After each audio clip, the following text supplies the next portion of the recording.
Muy buenas tardes, bienvenidos al Poligrama. Hoy es lunes 23 de enero y tenemos con nosotros la visita de Javier Sánchez. Él es diputado de Podemos en el Congreso de los Diputados representando a la región de Murcia. Vamos a hablar con él sobre los temas de actualidad más trascendentes sobre los que se trabaja en el Congreso, pero también queremos conocer cómo se ultiman los detalles de este Congreso que se avecina, Congreso de Vistalegre II. Comenzamos el Poligrama.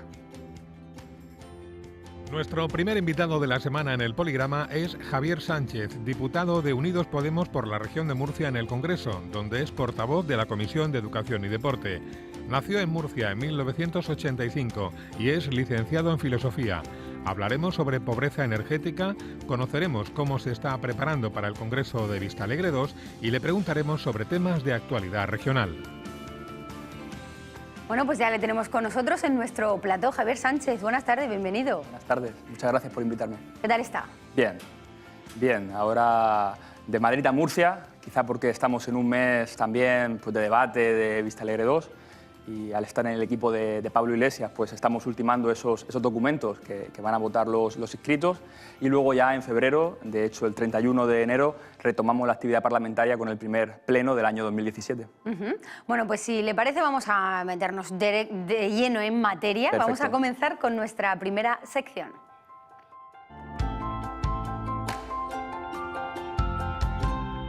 Bueno, Javier, usted vivió de lleno, además desde el comienzo, ¿no? Y justo en el lugar más emblemático, el 15M, ¿no? Cuéntenos cómo fue vivir todo aquello. Efectivamente, yo estaba el año 2011 en Madrid haciendo estudios de filosofía en la Universidad Complutense y no es que me pillara el 15M en Madrid, es que de alguna manera desde colectivos en los que yo militaba, porque he sido un militante desde muy jovencito, desde los 17 años, bueno, pues organizamos eso que se llamó luego 15M y que surgió como una gran concentración ciudadana en un momento en el que parecía que la sociedad civil estaba resignada a las políticas de recorte, ¿no? Sí. Tragando todo lo que le estaba cayendo. No entendía que, por ejemplo, un gobierno que se llamaba socialista, como el de Zapatero, estuviera recortando pensiones, estuviera recortando salarios. Había también un impasse por parte de los sindicatos y fue la sociedad civil la que primero con Juventud Sin Futuro y luego con el 15M salió a la calle para decir algo que es muy básico, y es que no somos mercancía en manos de político ni de banquero, sino que somos ciudadanos y que tenemos unos derechos que en ese momento se estaban perdiendo y que todavía no hemos conseguido recuperar. Por tanto, el 15M, me acuerdo de esa manifestación, además fue un domingo, una manifestación que todo el mundo decía, recuerdo estar hablando con una periodista que venía de París y decir, esto no lo veíamos en Francia del año 95, con las luchas por las 35 horas.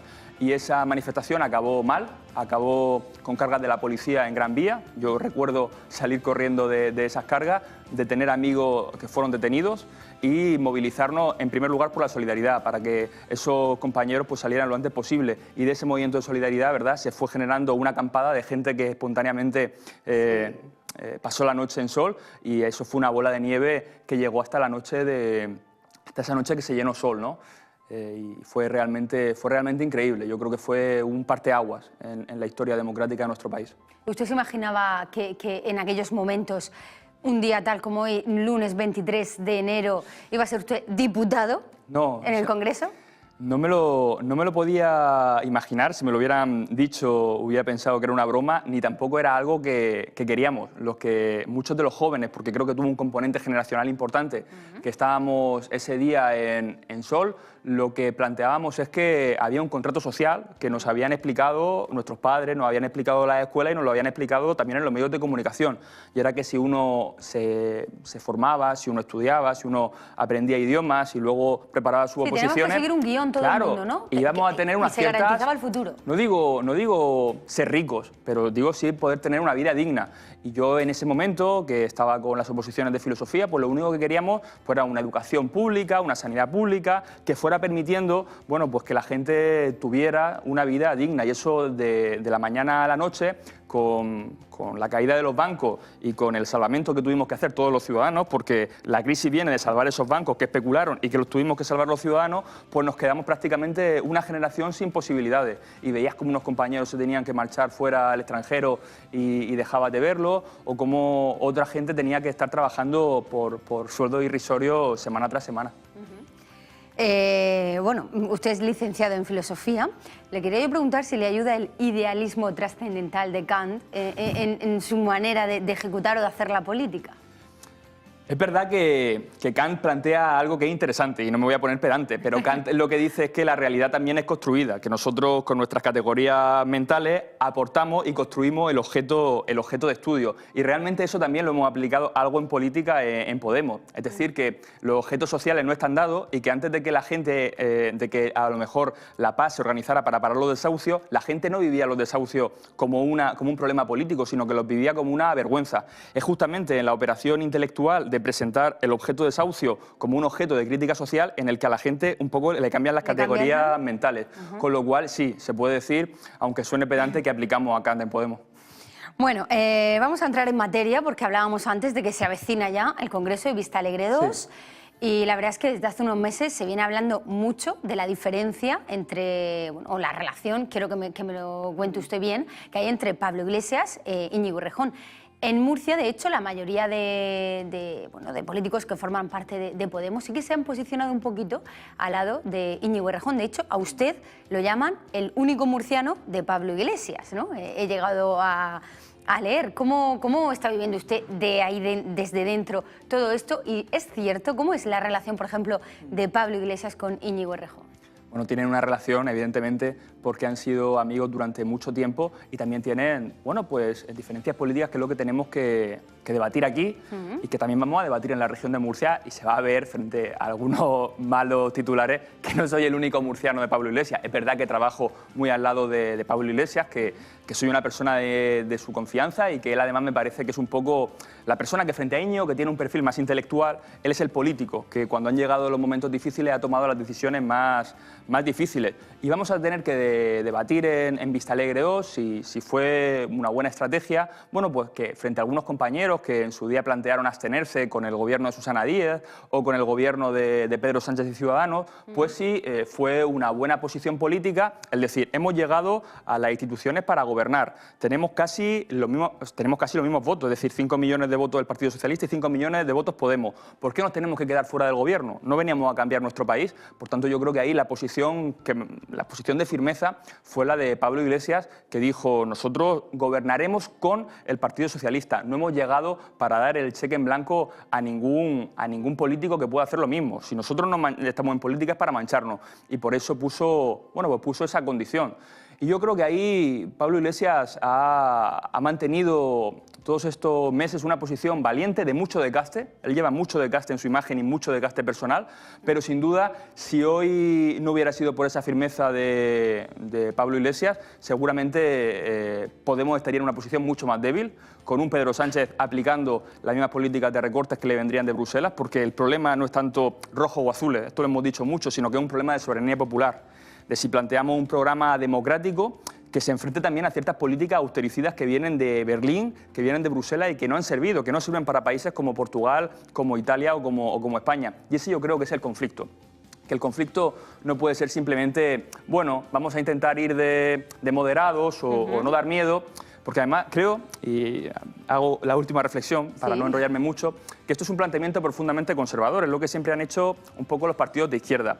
Tenemos que acercarnos al centro ideológico para intentar quitarle votos pues, al Partido Socialista. Esto me parece que en el fondo es reconocer que el 15M no cambió nada en nuestro país. Es reconocer que las posiciones no se han movido y que son las mismas de 2011 y que por eso hay que moderarse. Por eso nosotros cuando decimos que hay que ser transversales, no pensamos que hay que ser transversales pareciéndose al Partido Socialista o a Ciudadanos. Hay que ser transversales pareciéndose a la paz. Ajá, bueno. También le quería preguntar, hemos visto, le voy a poner ahora dos imágenes de dos tweets, ¿vale? Que además ustedes también utilizan muchísimo las redes sociales. De hecho, yo creo que fueron ustedes los que cambiaron un poco la manera de comunicar, ¿no? en política, porque no estábamos acostumbrados tampoco, ¿no? Este es un tweet que publicó usted dedicado a Óscar Urralburu. Nos llamó en Murcia mucho la atención, ¿no? Porque era como, pues, yo quiero que me explique qué pasó aquí con este tweet y ahora vamos a ver la respuesta de Óscar. Bueno, lo que sucedió es que me llegó un mensaje de Óscar al privado de Twitter pidiéndome el voto para el documento de Íñigo y bueno, pues yo le dije que está bien que me pidiera el voto, supongo que le llegaría a muchos cientos de personas porque creo que son programas de estos de pedir el voto automáticamente y yo, claro, le respondí en público diciendo que pensaba que el documento de Borda, en este caso de Pablo Echenique, que recogía el programa Borda, que es un poco el consenso que quería toda la organización, pues era mejor. Y en este sentido no nos ocultamos, debatimos en público. Precisamente vamos a ver la respuesta de Óscar Urralburu a lo que usted dijo. Bien, es una respuesta ingeniosa. Él es ingenioso, una persona muy inteligente. Muy ingenioso. De hecho, ha estado aquí ya 2 veces. La verdad es que siempre son muy interesantes las entrevistas. Bueno, pues hasta aquí la primera parte del programa, pero nos vamos a viajar y nos vamos hasta el pasado.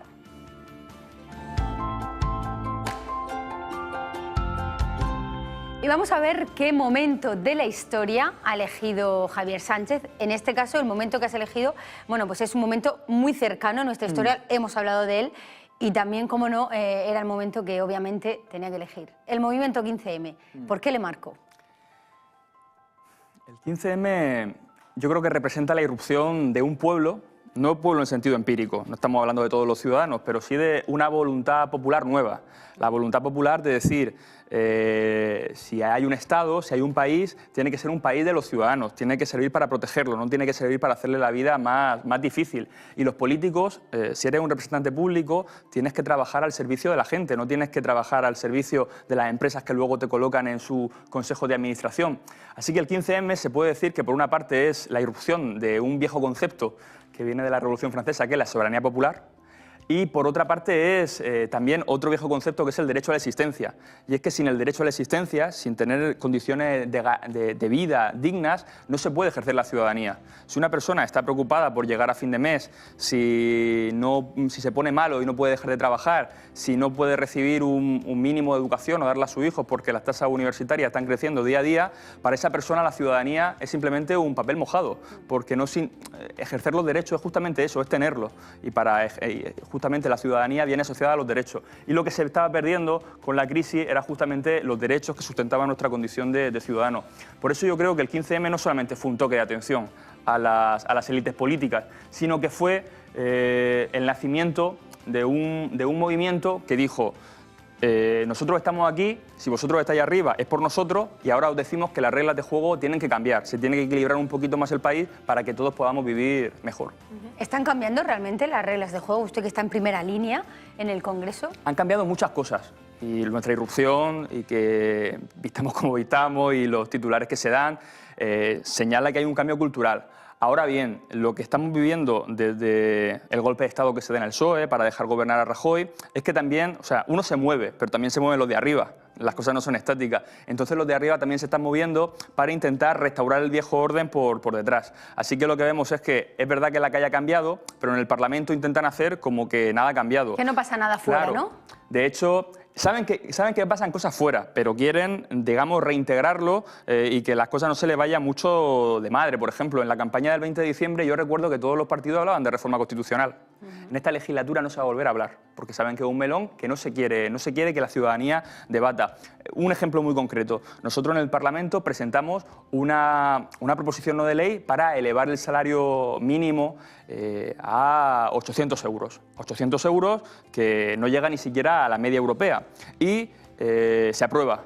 El Partido Popular se abstiene porque queda mal votar en contra de eso, el Partido Socialista y Ciudadanos votaron a favor. Y luego el Partido Socialista y el Partido Popular por detrás, es decir, desplazando al Parlamento, acuerdan que esa subida solo será de 707 euros y que además no se aplicará a los convenios que lo toman como referencia, con lo cual a mucha gente no le va a afectar. Por lo tanto, ellos saben que el Parlamento ha cambiado, pero intentan todavía utilizar otras vías para que esos cambios no lleguen a las vidas de la gente, que es de lo que se trata la política. Porque si te quedas en el Parlamento, que al final es un palacio, y no consigues transformar la vida de la gente, la política no sirve de mucho. Claro, y más ustedes, ¿no? Que siempre precisamente han estado en contra de eso, ¿no? Claro, de quedarse en un sillón, ¿no? Del postureo. Y no de postureo. Claro. Bueno, pues vamos a dejar atrás el pasado, pero nos vamos al presente. Vamos con el poligrama.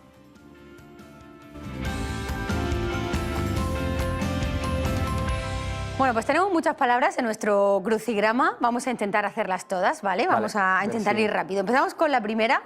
No se preocupe que va a tener pistas. Vamos a verlo enseguida. Y la primera es muy fácil, además hablaba usted también, ha hecho alusión varias veces. Empezamos con la primera. Cualidad de pobre. De pobre, pobreza. Pobreza. Y yo le he puesto esto porque quería hablar con usted sobre la pobreza energética. En unos días, además, que estamos viviendo unos precios históricos en el precio de la luz, cuando además más frío hace, ¿no? También sabemos que la Fiscalía quiere investigar esta subida de precios. ¿Qué piensan de este Podemos?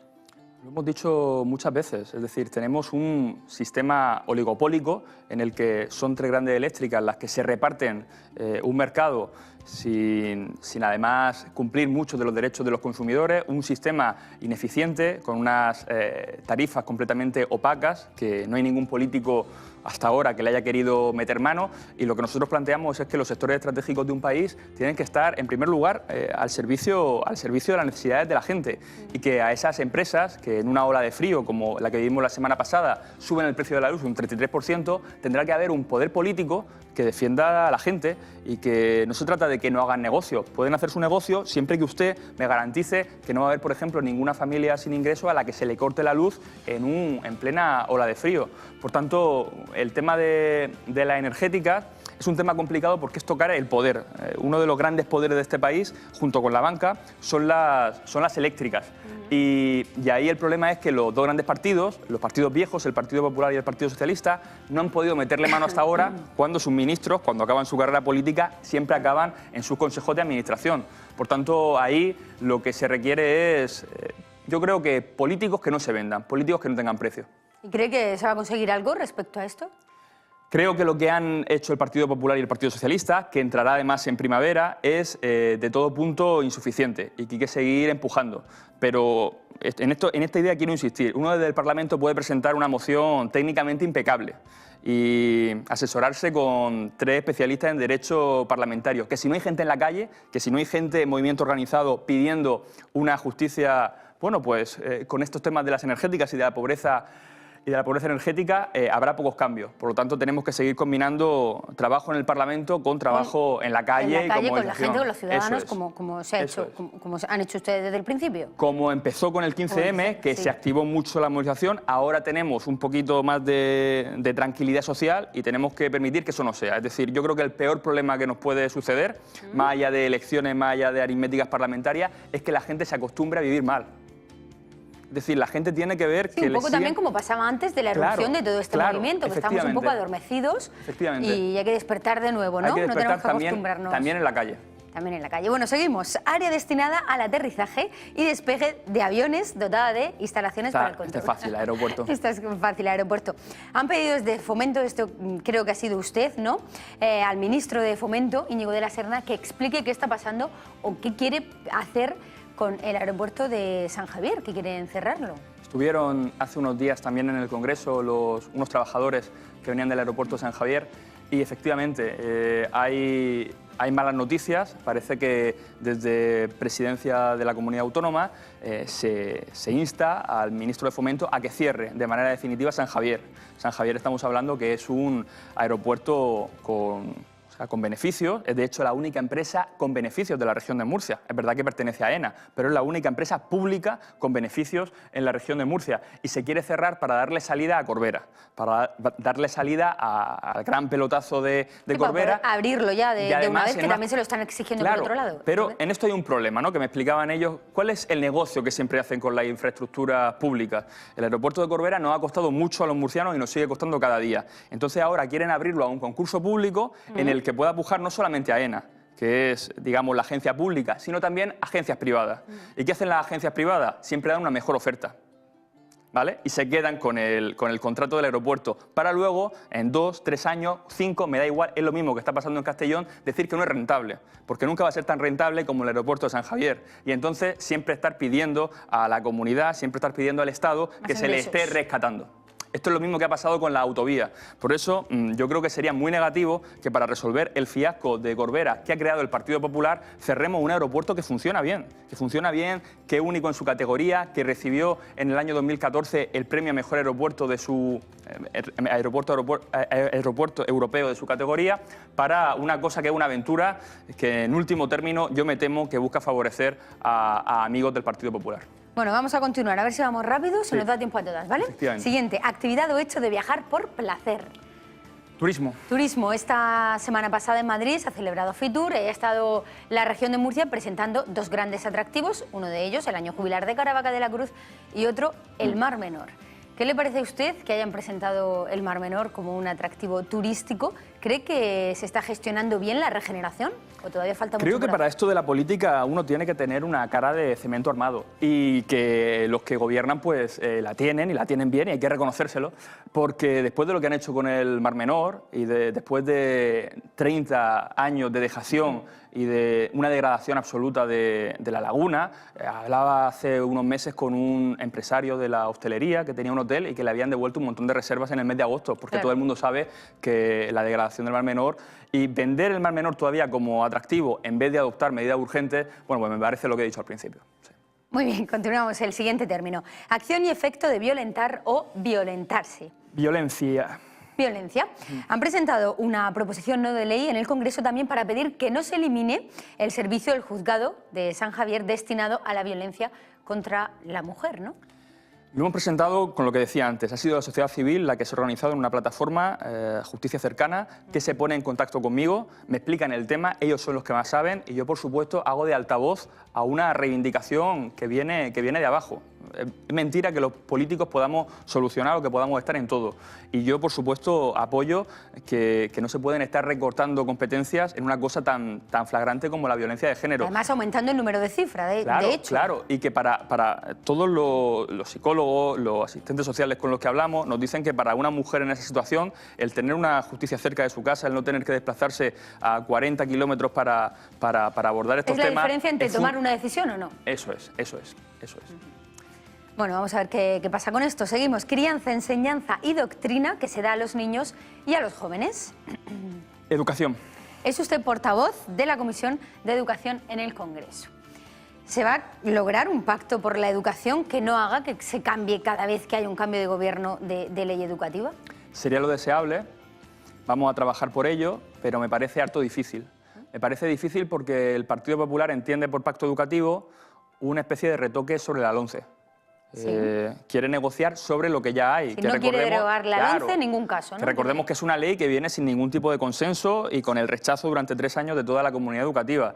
Por tanto, nosotros decimos pacto educativo sí, pero derogando la ley, pero alcanzando una base mínima de inversión en la educación que permita revertir los recortes de estos años, 8.000 millones de euros, y luego una nueva ley educativa, pero no hecha solamente desde el Palacio, no hecha solamente desde el Parlamento, sino contando con la comunidad educativa. Que forman parte de la educación. Y que en el último término son los que conocen los problemas y las necesidades de la educación. Los que van a estar afectados, claro. Efectivamente. Vale, vamos con el último término. Reunión de miembros de un cuerpo constituido convocados reglamentariamente para deliberar sobre asuntos privados o públicos.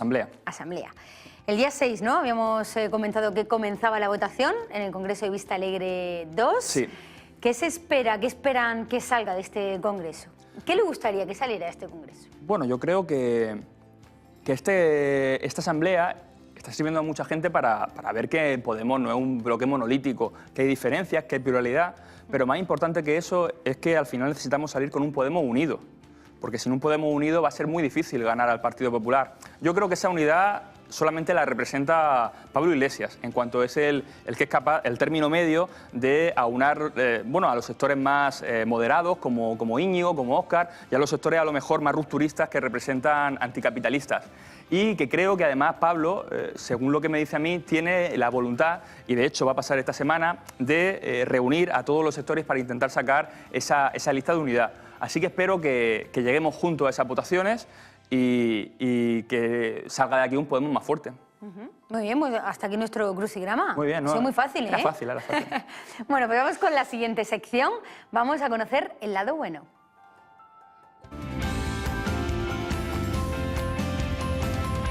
Le vamos a poner a Javier imágenes de otros políticos, de otras formaciones, y quiero que me diga pues, algo bueno que ve usted en ellos, en su faceta política. Vamos con el primero, que bueno, pues supongo que lo conocerá bastante bien, Teodoro García, diputado del Partido Popular en el Congreso.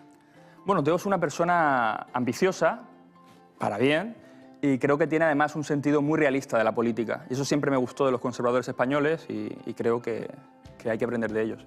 Muy bien. Vamos con el siguiente, en este caso es una mujer, María González Veracruz, del Partido Socialista. Es una persona leal a su partido, una persona que lo ha pasado mal con la destitución de Pedro Sánchez, estaba a su lado, y que aún así pues ha aceptado una decisión difícil para su partido, como era dejar gobernar a Mariano Rajoy, algo que dijeron que nunca harían.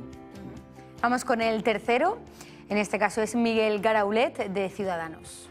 Me llevo muy bien con él y es una persona afable y de trato cercano, aunque políticamente es un liberal, piensa que todo lo puede resolver el mercado, y ahí yo sí que creo que hay que ir a una combinación de mercado y Estado, pero es una persona de trato muy cercano y me lo paso bien con él en el Congreso.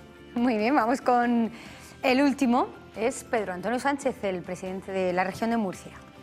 Lo veo una persona inteligente, lo veo una persona que para todos los problemas que tiene sabe caminar muy bien sobre el alambre. Yo no sé si podría dormir por las noches teniendo su situación. Por cierto, también le quería preguntar a usted, no sé si tiene información, imagino que sí, sobre el caso Auditorio. ¿Qué opina? ¿Qué puede pasar o qué debería pasar?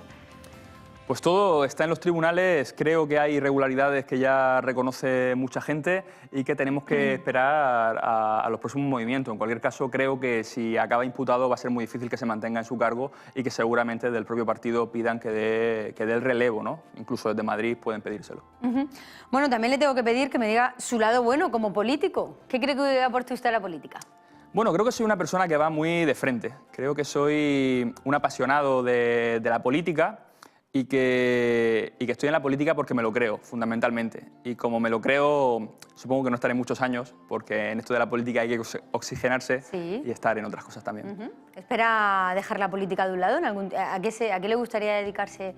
¿Qué le gustaría hacer después de Pues me la gustaría que quedara algo de educación pública, por eso vamos a luchar en la Comisión de Educación Pública, y me gustaría preparar unas oposiciones de filosofía, como ya hice en el pasado, y ser un profesor, bueno, sé que interino, si se puede con plaza, pero si no interino, y explicar en las clases a Kant, del que hablábamos antes, a Marx o otros filósofos. Sí. Muy bien. Vamos a la última sección, vamos a viajar, nos vamos directamente al futuro.